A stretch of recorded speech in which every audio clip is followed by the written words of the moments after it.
ಭಗವಂತ 14 ವರ್ಷ ಆದ್ಮೇಲೆ ನನ್ನ ಮಗನ ಕರ್ಕೊಂಡು ಬರಕ್ ಹೋಗ್ತಾ ಇದ್ದೀನಿ. ಒಳ್ಳೇದು ಮಾಡುತ್ತಂತೆ.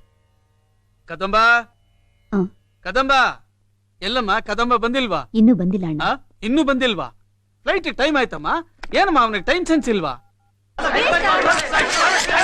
Hello Ramesh, I am sorry, ನನಗೆ ಎಮರ್ಜೆನ್ಸಿ ಡ್ಯೂಟಿ ಬಿದ್ದಿದೆ, ನಾವು ಬರೋಕ್ಕಾಗಲ್ಲ. ಒಂದು ಕೆಲಸ ಮಾಡಿ, ನೀನು ಯಾಮಿನಿ ಹೋಗಿ ರಾಜುನ್ ಕರ್ಕೊಂಡ್ಬಂದ್ಬಿಡಿ. ಓಕೆ ಸರಿ. ಏನಂತೆ? ಏನಮ್ಮ ಮಾಡೋದು? ಅವನಿಗೆ ಬರೋಕ್ ಆಗಲ್ವಂತೆ ಬಾಂಬೆಗೆ. ಈಗ್ಲೂನಾ? ನಿಂಗೆ ಗೊತ್ತಲ್ಲಮ್ಮ ಅವನ ಕೆಲಸ, ಏನೋ ಎಮರ್ಜೆನ್ಸಿ ಅಂತೆ. ಬಾ ಬಾ ಹೋಗೋಣ ಬಾ.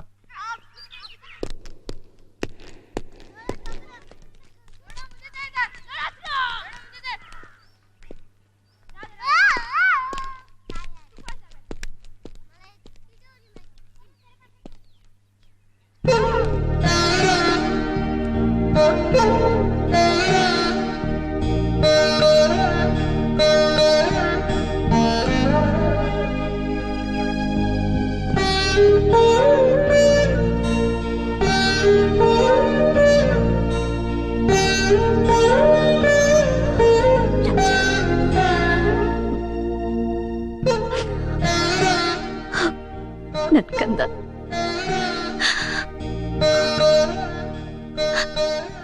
ಹೇಗಿದೆಯಪ್ಪ? ಹೇಗಿದೆಯಾ? ಅಂದ್ರೆ ನಾ ಇಲ್ಲಿರೋದು ನಿಮಗ್ ಗೊತ್ತಲ್ಲ.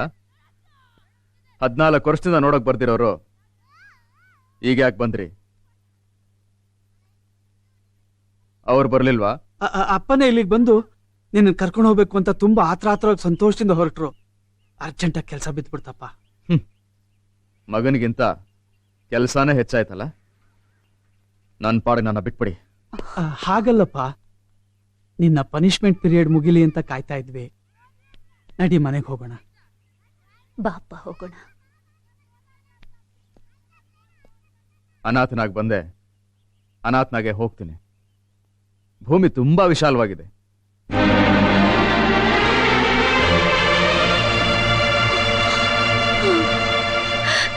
ರಾಜ, ರಾಜ, ಇಷ್ಟು ವರ್ಷ ನೀನಿದ್ದೆ, ಬಂಜೆಯಾಗಿ ಜೀವನ ಕಳೆದೆ.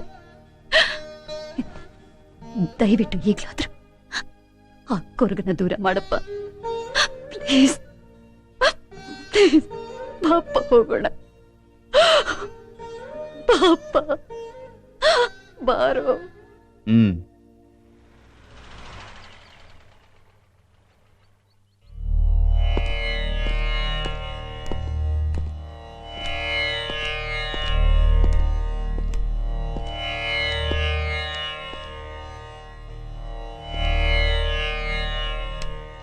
ಬಾಪ್ಪ, ನಿನ್ ರೂಮ್ ಅಲ್ಲಿದೆ, ಬಾ. ರಾಜಾ,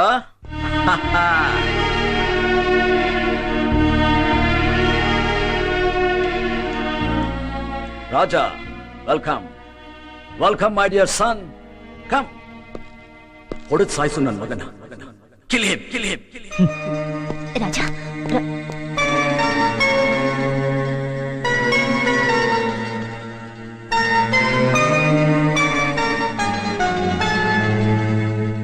ಏನಂದ್ರೆ ನೀವು ಅವನ್ನ ಕರ್ಕೊಂಡು ಬರೋಕ್ ಬರ್ಲಿಲ್ಲ ಅಂತ ನಿಮ್ಮ ಮೇಲೆ ಕೋಪವಾಗಿದ್ದಾನೆ. ಹೋಗಿ ಕೈ ಕಾಲು ತೊಳ್ಕೊಂಡು ಬನ್ನಿ, ಊಟಕ್ಕೆ ರೆಡಿ ಮಾಡ್ತೀನಿ. It's okay.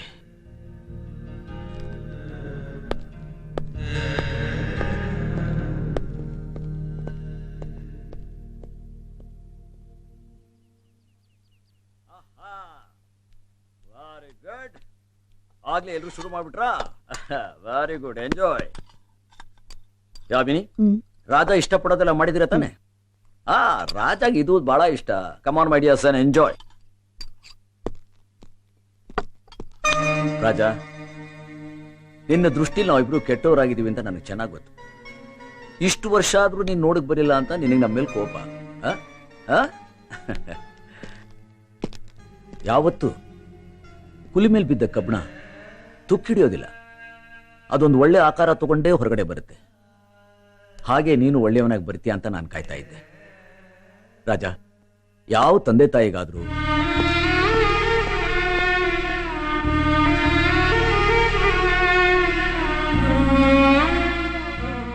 ಬೇಜಾರು ಮಾಡ್ಕೋಬೇಡಿ, ಎಲ್ಲ ಸರಿ ಹೋಗುತ್ತೆ. ನೀವ್ ಯಾರಿಗಾದ್ರೂ ಹೇಳಿ ಅವನಿಗೊಂದು ಕೆಲಸ ಅಂತ ಕೊಡಿಸ್ಬಿಟ್ರೆ ಅವನಿಗೆ ಜವಾಬ್ದಾರಿ ತಾನಾಗಿ ಬರುತ್ತೆ. ಕೆಲಸ ಕೊಡಿಸ್ಬಿಟ್ರೆ ಅಧಿಕಾರ ಇದೆ ಅಂತ ಯಾವತ್ತಾದ್ರೂ ಚಲಾಯಿಸಿ ಯಾರದ್ದಾದ್ರೂ ದಾಕ್ಷಿಣ್ಯಕ್ಕೆ ಬಲಿಯಾಗಿದ್ದಾನಾ? No chance.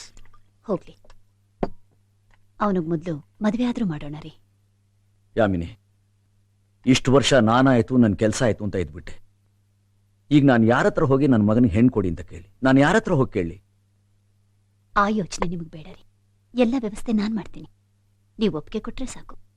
ಓಕೆ, ನನ್ನ ಮಗನಿಗೆ ನ್ಯಾಯವಾಗಿ ಸಲ್ಲಬೇಕಾದ ಸಂತೋಷಕ್ಕೆ ನಾನು ಯಾವತ್ತೂ ಅಡ್ಡಿ ಬರಲ್ಲ, ಯಾವತ್ತೂ ಬರಲ್ಲ. ಓಕೆ? ನೋಡಿ, ಮಕ್ಕಳ ಭವಿಷ್ಯ ಅಂತ ಬಂದಾಗ ಮುಂದಿನದನ್ನು ಯೋಚನೆ ಮಾಡಲೇಬೇಕಾಗುತ್ತೆ. ನಾನು ಹೀಗೆ ಹೇಳ್ತೀನಿ ಅಂತ ತಪ್ಪು ತಿಳ್ಕೊಬೇಡಿ.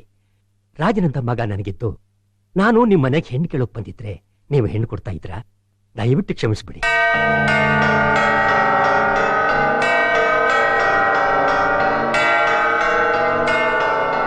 ನನಗೆ ಹೆಣ್ಣು ತೋರಿಸಿ ಅಂತ ನಾನು ಕೇಳಿದ್ನ? ಸೀದಾ ಕರ್ಕೊಂಡು ಹೋಗ್ಬಿಟ್ರು. ಅವ್ರು ಕರ್ಕೊಂಡು ಹೋಗಿದ್ದು ಹೆಣ್ಣು ತೋರ್ಸಕ್ಕಲ್ಲ, ನನಗೆ ಅವಮಾನ ಮಾಡಕ್ಕೆ. ಅದ್ರಲ್ಲಿ ಅವಮಾನ ಏನು ಬಂತು? ಕದಂಬನ ಸಂಬಂಧ ಬೆಳೆಸೋದಕ್ಕೆ ಅವನಿಗೆ ಅದೃಷ್ಟ ಇಲ್ಲ ಅಷ್ಟೇ. ಎಷ್ಟೇ ಆದ್ರೂ ನಿಮ್ ಸ್ನೇಹಿತ ಅಲ್ವಾ, ನೀವೆಲ್ ಬಿಟ್ಕೊಡ್ತೀರಾ? ಇಷ್ಟೆಲ್ಲ ಮಾತಾಡ್ತಿರಲ್ಲ, ಮಗನಿಗೊಂದು ಕೆಲಸ ಕೊಡಿಸ್ಬೇಕು ಅನ್ನೋ ಅಕ್ರೆ ಇದೆ ಅವ್ರಿಗೆ. ಏಯ್, ಮುಚ್ಚೋ ಬಾಯಿ. ಏನ್ ತಿಳ್ಕೊಂಡಿದ್ದೋ ನಿಮ್ಮ ಅಪ್ಪನ ಬಗ್ಗೆ?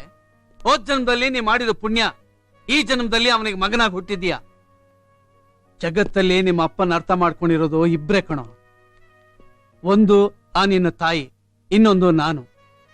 ಅದನ್ನ ಅರ್ಥ ಮಾಡ್ಕೊಳ್ಳೋದಕ್ಕೆ ನಿನಗಿನ್ನೂ ವಯಸ್ಸು ಚಿಕ್ಕದು. ಬಿಡು. ನೀನೊಂದು ಕೆಲಸ ಮಾಡೋ ರಾಜು, ನೀವು ಹೊರಗಡೆ ಯಾತಕ್ಕೆ ಕೆಲಸ ಹುಡುಕ್ಬೇಕು? ಇವತ್ತಿಂದ ನಮ್ಮ ಆಫೀಸಲ್ಲೇ ಕೆಲಸ ಮಾಡೋ. Thanks uncle. ಸಂತೋಷನಾ? Be happy. Uma, good morning sir.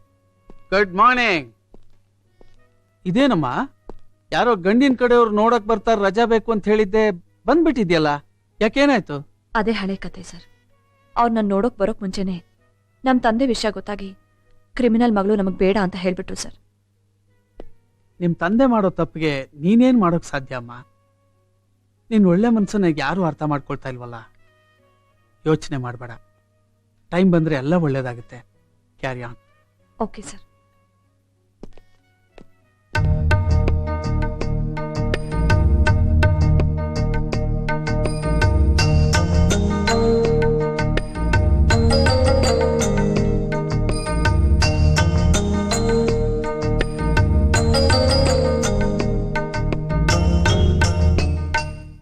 ರಾಜನ್ಗೆ ಕೆಲ್ಸ ಸಿಕ್ಕಾಯ್ತಲ್ಲೋ, ನೋಡ್ತಾ ಇರು ಅವ್ನ್ ಚರಿಷ್ಮಾನ್ ಹ್ಯಾಗ್ ಬದಲಾಯಿಸ್ಕೊಳ್ತಾನೆ ಅಂತ.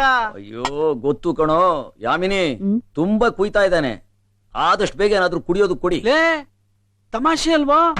ನಿಜವಾಗ್ಲೂ ಹೇಳ್ತಾ ಇದ್ದೀನಿ. ಆಹಾ,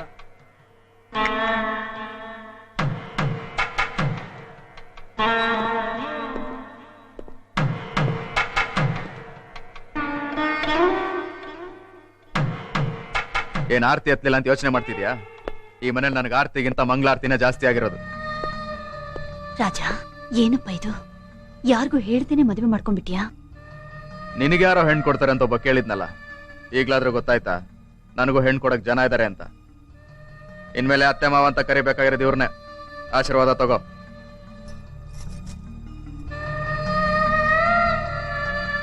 ರಾಜ, ಇವರೇ ನಮ್ಮ ಅಪ್ಪ ಅಮ್ಮ ಅಂತ ನಿನಗೆ ಹೇಳೋಕ್ಕಾಗಲ್ವಾ? 14 ವರ್ಷದ ಹಿಂದೆ ಅನಾಥ ಆದವನ್ಗೆ ಅಪ್ಪ ಅಮ್ಮ ಎಲ್ಲಿಂದ ಬರಬೇಕು?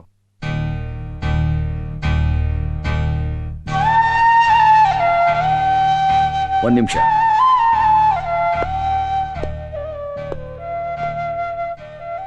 ಅವನೇನೋ ಹಾಗೆ ಹೇಳ್ಬಿಟ್ಟು ಹೋಗ್ತಾ ಇದ್ದಾನೆ. ನೀನಾದ್ರೂ ನಿಮ್ಮ ಅಪ್ಪ ಅಮ್ಮನಿಗೆ ಹೇಳ್ಬಿಟ್ಟು ಬಂದಿದ್ಯಾಮ್ಮ? ನನ್ಗೆ ಅಮ್ಮ ಇಲ್ಲ, ಅಪ್ಪ ಇದ್ದಾರೆ. ಅವ್ರಿಗಾದ್ರೂ ಹೇಳ್ಬಿಟ್ಟು ಬಂದಿದ್ಯಾ? ಇಲ್ಲ ಮಾವ. ಗಂಡನ್ ಕೈ ಹಿಡಿಯೋಕ್ ಮುಂಚೆನೆ ಅವನ ಮನಸ್ಸನ್ನ ಚೆನ್ನಾಗಿ ಅರ್ಥ ಮಾಡ್ಕೊಂಡಿದ್ಯಾ. ಗುಡ್. ನನ್ನ ಕ್ಷಮಿಸ್ಬಿಡಿ ಮಾವ. ನೀನ್ ಹೋಗಮ್ಮ.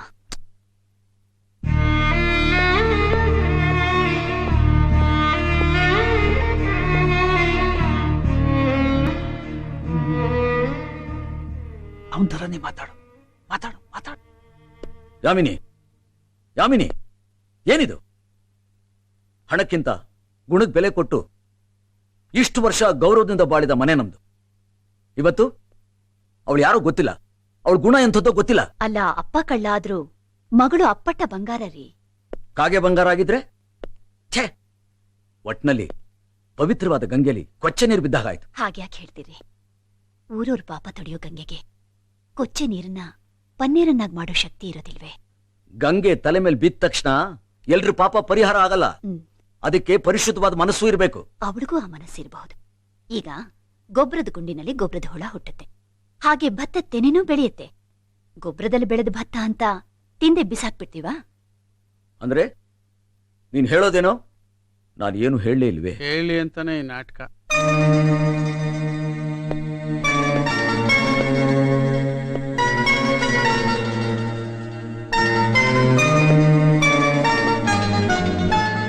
ಮಕ್ಕಳಿಗೆ ಮದುವೆ ಮಾಡಿ ಅವ್ರಿಗೆ ಆಶೀರ್ವಾದ ಮಾಡೋ ಅವಕಾಶ ಜೀವನದಲ್ಲಿ ಒಂದೇ ಸಲ ಸಿಕ್ಕೋದು.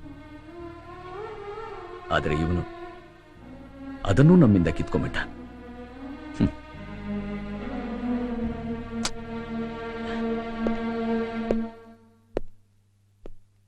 ಪರವಾಗಿಲ್ಲ, ಇಬ್ರು ಚೆನ್ನಾಗಿ ಆಕ್ಟ್ ಮಾಡ್ತೀರಾ.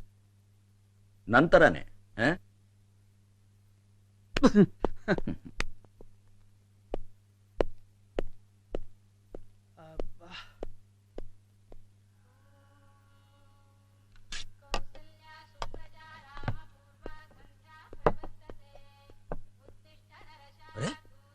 ನೀವೇನು ಇಲ್ಲಿ ಕೂತ್ಬಿಟ್ರಿ? ನೀವ್ ಇಲ್ಲಿ ಕೂತ್ರೆ ಅಲ್ಲಿ ನೋಡ್ಕೊಳ್ಳೋರು ಯಾರು? ಇಷ್ಟು ವರ್ಷ ನನಗೂ ಕೆಲಸ ಮಾಡಿ ಮಾಡಿ ಸಾಕಾಗಿದೆ. ಇನ್ಮೇಲೆ ಎಲ್ಲಾ ಕೆಲಸನೂ ಸೊಸೆಗೊಪ್ಸಿ ಆರಾಮಾಗಿರೋಣ ಅಂತಿದ್ದೀನಿ. ನೀವು ಆರಾಮಾಗಿದ್ರೆ ನನ್ಗೆ ತೊಂದರೆ ಜಾಸ್ತಿ. ನಮ್ ಮನೆ ಸೊಸೆನ ಗಣೇಶನ್ ಮಾಡಿ ಅಂತ ಕೇಳ್ತೀನಿ. ಅವ್ರ ಅಪ್ಪನ್ ಮಾಡಿಟ್ರೆ ನಾನೇನ್ ಮಾಡ್ಲಿ? ಅಲ್ಲ, ನಿಮಗೆ ನನ್ ತೊಂದರೆ ಹಾಗೇನು ಆಗಲ್ಲ ಮಾವ. ನಿಮ್ಗೆ ಬೆಳಗ್ಗೆ ಎದ್ದ ತಕ್ಷಣ ಬೆಡ್ ಕಾಫಿ ಜೊತೆಗೆ ನ್ಯೂಸ್ ಪೇಪರ್, 9:30 ಕರೆಕ್ಟ್ ಆಗಿ ತಿಂಡಿ ರೆಡಿ ಆಗ್ಬೇಕು, ಊಟದಲ್ಲಿ ಎಣ್ಣೆ ಕಮ್ಮಿ ಇರ್ಬೇಕು, ರಾತ್ರಿಗೆ ಬರೀ 2 ಚಪಾತಿ. ಆಮೇಲೆ ಯಾರಾದ್ರೂ ಫೋನ್ ಮಾಡಿ ನಿಮ್ ಬಗ್ಗೆ ಡೀಟೇಲ್ಸ್ ಕೇಳಿದ್ರೆ ನೀವೆಲ್ಲಿದ್ದೀರಾ, ಎಷ್ಟೊತ್ತಿಗೆ ಬರ್ತೀರಾ, ಯಾವ ಇನ್ಫಾರ್ಮೇಶನ್ ಕೊಡ್ಬಾರ್ದು. ಕರೆಕ್ಟಾ? ಹಾ, ನಿಮ್ ಯೂನಿಫಾರ್ಮ್ ಐರನ್ ಮಾಡಿ ರೂಮಲ್ಲಿ ಇಟ್ಟಿದ್ದೀನಿ. ಹಾಗೆ ನನ್ ಸೊಸೆ. ಯಾಕೆ ನಮ್ ಸೊಸೆ ಅಂದ್ರೆ ಆಗಲ್ವಾ? ಸಾಹೇಬ್ರೆ ನಮಸ್ಕಾರ.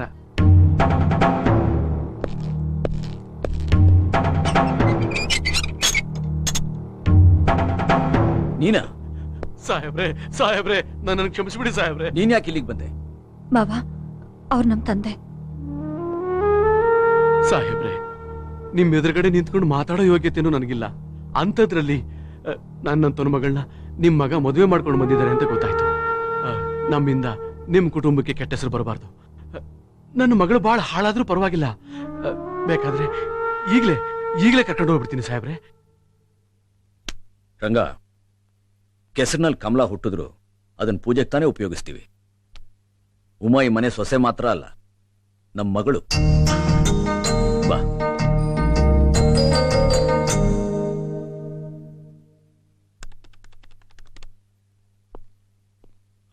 ನಾನು ರಮೇಶ್ ಮಾತಾಡೋದು. ಏನಿಲ್ಲ, ನಮ್ಮ ಆಫೀಸಲ್ಲಿ 5 ಲಕ್ಷ ರೂಪಾಯಿ ಕಳ್ತನ ಆಗ್ಬಿಟ್ಟಿದೆ. ಏನ್ ಮಾಡ್ಬೇಕು ಅಂತ ಗೊತ್ತಾಗ್ತಾ ಇಲ್ಲ. ಸರಿ.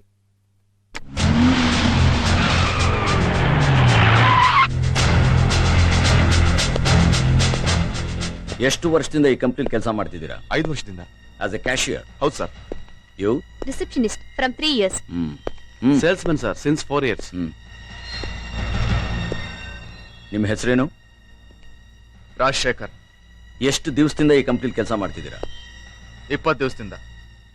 ಇಷ್ಟು ವರ್ಷದಿಂದ ಈ ಕಂಪ್ನಿ ನಡೆದಿರೋ ಕಳ್ತನ ನೀವು ಬಂದ 20 ದಿವಸದಲ್ಲಿ ನಡೆದಿದೆ. ಇದಕ್ಕೆ ನೀವೇನ್ ಹೇಳ್ತೀರಾ? ಏನ್ ಹೇಳ್ತೀರಾ ಸರ್ ನೀವು?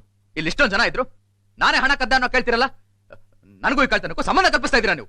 ನೋ, ನನಗೂ ಇದು ಯಾವ ಸಂಬಂಧ? ಮಿಸ್ಟರ್ ರಾಜಶೇಖರ್, ಯಾಕೆ ಎಕ್ಸೈಟ್ ಆಗ್ತೀರಾ? Cool down. I am just investigating. Excite ಆಗೋದು ನಿಮ್ ನೇಚರ್ ಅಂತ ಕಾಣಿಸುತ್ತೆ. ನಿಮ್ಗಿಲ್ಲಿ ಕೆಲಸ ಕೊಡ್ಸಿದ್ಯಾರು? ಯಾರು ಕೊಡಿಸ್ಲಿಲ್ಲ. ಇದು ನನ್ನ ಸ್ವಪ್ರಯತ್ನ. Very good. ನಿಮ್ಗೆ ಅದೃಷ್ಟದಲ್ಲಿ ನಂಬಿಕೆ ಇದೆಯಾ? ನನಗೆ ನನ್ನ ಸ್ವಂತ ದುಡಿಮೆ ಮೇಲೆ ನಂಬಿಕೆ.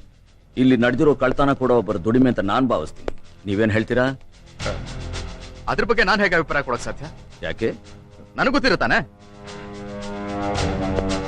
ಹಗಲು ಹೊತ್ತಿನಲ್ಲೇ ಆಫೀಸ್ನಲ್ಲಿ 5 ಲಕ್ಷ ರೂಪಾಯಿ ಕಳ್ತನ ಆಗಿದೆ. ಇದ್ರ ಬಗ್ಗೆ ನಿಮ್ಗೇನು ಗೊತ್ತಿಲ್ವಾ?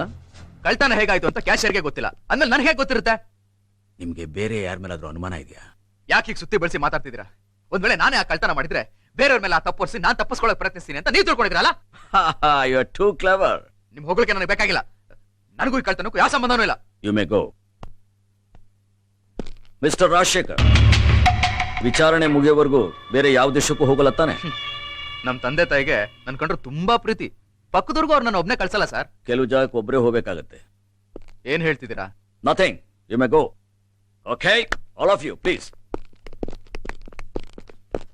ಏನಯ್ಯ ನೀನು ಮಗನ್ನೇ ಕಳ್ಳಂತರ ನೋಡ್ತೀಯಲ್ಲ? ನನ್ನ ಕರ್ತವ್ಯ ಅಂತ ಬಂದ್ಮೇಲೆ ಮಗಾನೂ ಇಲ್ಲ, ಸ್ನೇಹಿತನೂ ಇಲ್ಲ. ಅಲ್ಲಪ್ಪ, ಇನ್ನೊಂದು ಮಾತಾಡಿದ್ರೆ ನಾನು ಒಳಗಡೆ ಹಾಕ್ಬೇಕಾಗತ್ತೆ.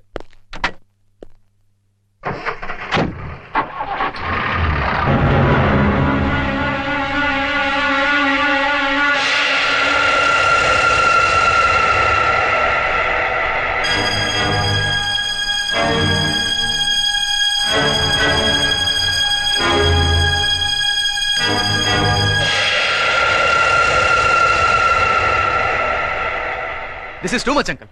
ನಮ್ ತಂದೆ ಮಾಡಿ ಸರಿನಾ? ಕದಂಬ ಅಂದ್ರೆ ಏನ್ ತಿಳ್ಕೊಂಡಿದ್ಯೋ? ಕರ್ತವ್ಯದ ವಿಷಯ ಅಂದ್ರೆ ಯಾರೇ ಆದ್ರೂ ಅಷ್ಟೇ, ಅವ್ನ್ ಹಾಗೆ ನಡ್ಕೊಳ್ಳೋದು. ನಮ್ ತಂದೆ ಯಾವ ಹೊತ್ತಲ್ಲಿ ಯಾವ ರೀತಿ ಬಿಹೇವ್ ಮಾಡ್ತಾರೆ ಅಂತ ಅರ್ಥ ಮಾಡ್ಕೊಳಕ್ ಆಗ್ತಿಲ್ಲ ನನ್ ಕೈ. ಡೋಂಟ್ ವರಿ, ಯಾರೋ ಕಸ್ಟಮರ್ ಬಂದ್ರು ಹೋಗಿ ಅಟೆಂಡ್ ಮಾಡಿ.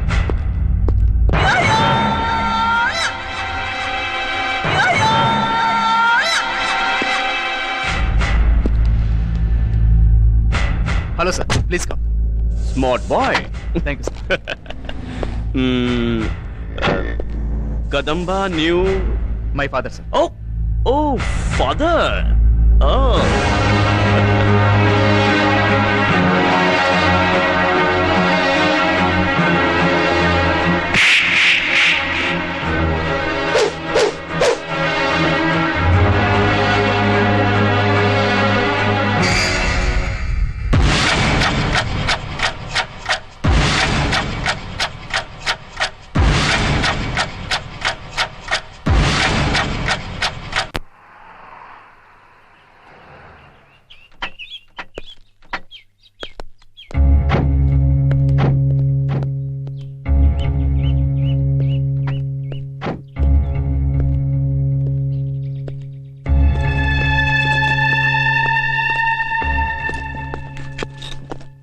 ಏನಪ್ಪ, ಏನಿದಿಲ್ಲ? ಎಲ್ಲಿ ಹೋಗ್ತಿದ್ದೀರಾ? ನಾನು ಬೇರೆ ಮನೆ ನೋಡಿದ್ದೀನಿ. ಬೇರೆ ಮನೆನಾ? ಯಾಕಪ್ಪ, ಈ ಮನೆ ನಿಮಗೆ ಸಾಕಾಗ್ತಾ ಇಲ್ವಾ? ಇಲ್ಲೇನ್ ವಾತಾವರಣ ಹಿಡಿಸ್ತಿಲ್ಲ. ಯಾಕೆ ರಾಜ? ಜೈಲ್ನಲ್ಲಿ 4 ಗೋಡೆ ಮಧ್ಯೆ ಇದ್ರು ಸ್ವಾತಂತ್ರ್ಯ ಕಳ್ಕೊಂಡಿರ್ಲಿಲ್ಲ. ಆದ್ರೆ ಇಲ್ಲಿ ನಿಮ್ ಶಿಸ್ತು ಮನೇನೆ ಜೈಲ್ ಮಾಡಿ ನಾನು ಉಸಿರು ಕಟ್ಟಿಸ್ತಾ ಇದೆ. ರಾಜ, ಮನೇಲಂತೂ ನೆಮ್ಮದಿ ಇಲ್ಲ. ಆಫೀಸಲ್ಲಾದ್ರೂ ಸಂತೋಷವಾಗಿರೋಣ ಅನ್ಕೊಂಡ್ರೆ ಎಲ್ರು ಮುಂದೆ ವಿಚಾರಣೆ ಮಾಡಿ ನಾನು ಅವಮಾನ ಮಾಡ್ಬಿಟ್ರು. ನಿನ್ನನ್ನೇ ಅಲ್ವೋ? ಕರ್ತವ್ಯ ಅಂತ ಬಂದ್ರೆ ನನ್ನನ್ನು ಕೇಳ್ತಾರೆ. ಎಷ್ಟೇ ಆಗ್ಲಿ ನೀನ್ ಅವ್ರ ಹೆಂಡತಿ ತಾನೆ, ಅವ್ರ ಪರವಾಗಿ ಮಾತಾಡ್ತೀಯಾ? ರಾಜ, ನೀವೇ ಈ ಮನ್ಲಿರಿ, ನಾವೇ ಬೇರೆ ಕಡೆ ಹೋಗ್ತೀವಿ. ಏನ್ ಬೇಕಾಗಿಲ್ಲ, ನಾವೇ ಹೋಗ್ತೀವಿ. ಯಾಕಪ್ಪ ಆ ಕಡೆನೆ ತಿರ್ಕೊಂಡು ಮಾತಾಡ್ತೀಯ? ನನ್ ಕಡೆ ತಿರ್ಕೊಂಡು ಮಾತಾಡು. ನೀವೇ ನನ್ ಕಡೆ ತಿರುಗಿದ್ರೆ ಸಮಸ್ಯೆನೇ ಇರಲ್ವಲ್ಲ. ನನ್ಗೆ ಬೇರೆಯವ್ರ ಕಡೆ ತಿರುಗಿ ರೂಢಿ ಇಲ್ಲ. ಬೇರೆಯವ್ರನ್ನ ನನ್ನ ಕಡೆ ತಿರುಗಿಸ್ಕೊಂಡೆ ನನಗೆ ಅಭ್ಯಾಸ. ಅದೇ ನಿಮ್ ವೀಕ್ನೆಸ್. ಎಲ್ರು ನಿಮ್ಮಿಷ್ಟದ ಪ್ರಕಾರ ನಡಿಬೇಕು ಅಂತ ನೀವು ಆಸೆ ಪಡ್ತೀರಾ ಹೊರತು ನಿಮ್ ಮಗನ ಮನಸ್ಸನ್ನ, ಅವನ ಭಾವನೆಗಳನ್ನ ನೀವು ಅರ್ಥ ಮಾಡ್ಕೊಂಡಿದ್ರೆ ತಾನೆ. ಸಮಸ್ಯೆ ಇರೋದೇ ಅಲ್ಲಿ. ಬೆಂಕಿ ಹತ್ರ ಹೋಗಬೇಡ, ಅದು ಸುಡುತ್ತೆ ಅಂತ ನಾನು ಹೇಳ್ತೀನಿ. ಅದು ಬೆಂಕಿ ಎಲ್ಲ ಬೆಳಕು ಅಂತ ತಿಳ್ಕೊಂಡು ಅದ್ರ ಹತ್ರ ಹೋಗೋದಕ್ಕೆ ನೀನು ಆಸೆ ಪಡ್ತೀಯ. ಏನ್ ಹೇಳ್ತಿದ್ದೀರಾ? ನೀವು ಬೇರೆ ಹೋಗೋದು ನನ್ಗೆ ಇಷ್ಟ ಇಲ್ಲಪ್ಪ. ಕಾರಣ? ನಿಮ್ಮನ್ನೆಲ್ಲ ಬಿಟ್ಟು ಬಾಳೋ ಶಕ್ತಿ ನನ್ಗಿಲ್ಲಪ್ಪ. ನಿಮ್ ಯಜಮಾನ್ರು ಒಂಥರ ಒಗಟಿದ್ದಾಗೆ, ಅರ್ಥ ಮಾಡ್ಕೊಳ್ಳೋದೇ ಕಷ್ಟ ಅಲ್ಲಮ್ಮ. ಬಾಪ, ಒಳಪ್ಪ.